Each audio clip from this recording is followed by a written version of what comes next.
Thank you all for joining. The panelists today are Pops, Shridhar, his name is, but he's much more known as Pops. Thanks for joining us, Pops. We have Ruchi and we have George as well with us today.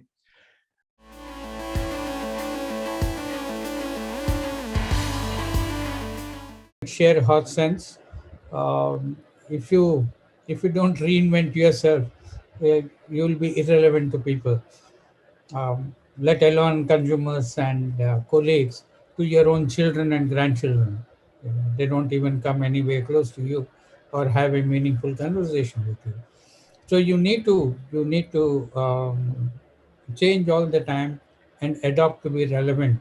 I mean, to serve a purpose in your grandchildren's life.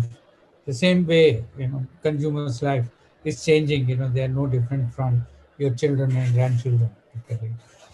So, I mean, that great Ogilvy said, consumer is no one except your mother and your wife. Correct? We can't. They are not different kind of beings. They are normal people.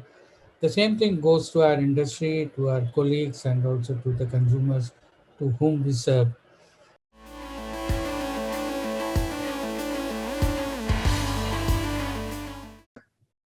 To strengthen, I think, organizational leadership, I think need to be a little bit more bold and imaginative. I think we often, and unknowingly, we get caught in our own beliefs, in our own biases, the old ways of how we have thought through things. And that often, even though we want to break from that box, it kind of blocks us from making those big leaps and decisions.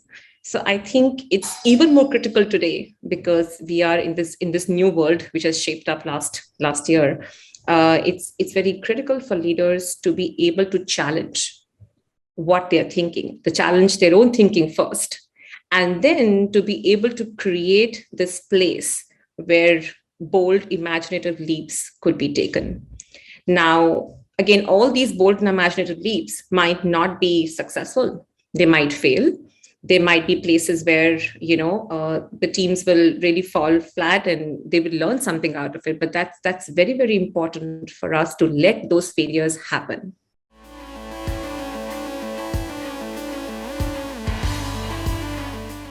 It's a behavior change, right? Which we're asking for. It's not an overnight magic. There is no silver bullet. Nothing will change overnight. I think it's a behavior change. I think it kind of connects back to a lot of levers. So you have to find the right levers to pull.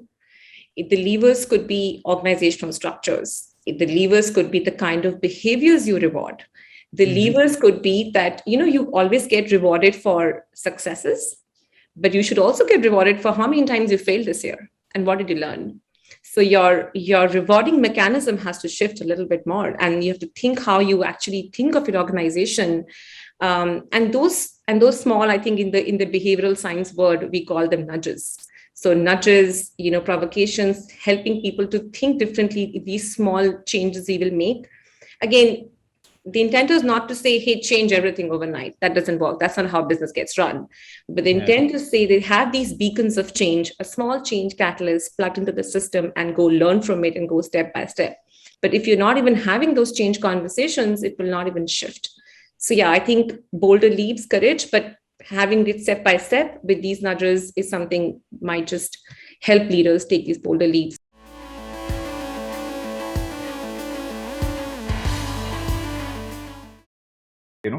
And it has brought a lot of benefit for people who are able to practice it systematically, adopt that mindset. But there are the cons as well. The cons are in the rush to adopt design thinking. The rituals remain, and a lot of the hard work of design kind of gets left on the doorstep. That's my opinion. I'll tell you, I think designers tend to sort of, open themselves up to ideas, which is quite difficult. Basically, what you're doing is you're just opening the floodgates and allowing yourself to sort of look at a wider picture. And then the very next moment, you have to converge with a high amount of discipline so that you cut out all the nonsense and you stick to that one signal in all the noise. So design kind of is like this rubber band. You're allowing yourself to stretch and then you have to sort of come back. And that part, I think, gets left out a lot. The rituals remain, but the hard part of design kind of gets left out.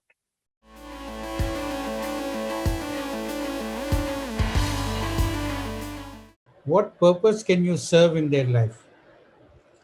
That's the most critical part of it. Today, if you see the top 10 companies in the world, um, are purpose-led companies, which discovered the reason why they were born, what is their role in the world, and then what can they contribute to others.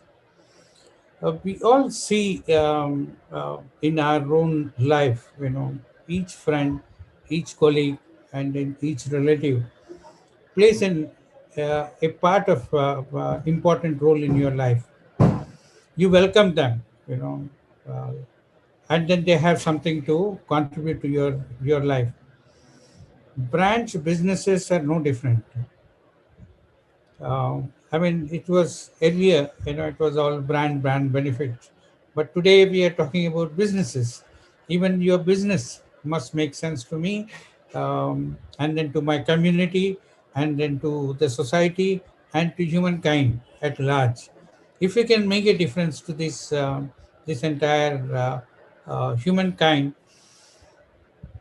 then you are serving a larger purpose, and then the way you can grow or the way you can contribute to this world will be enormous. That's a vision.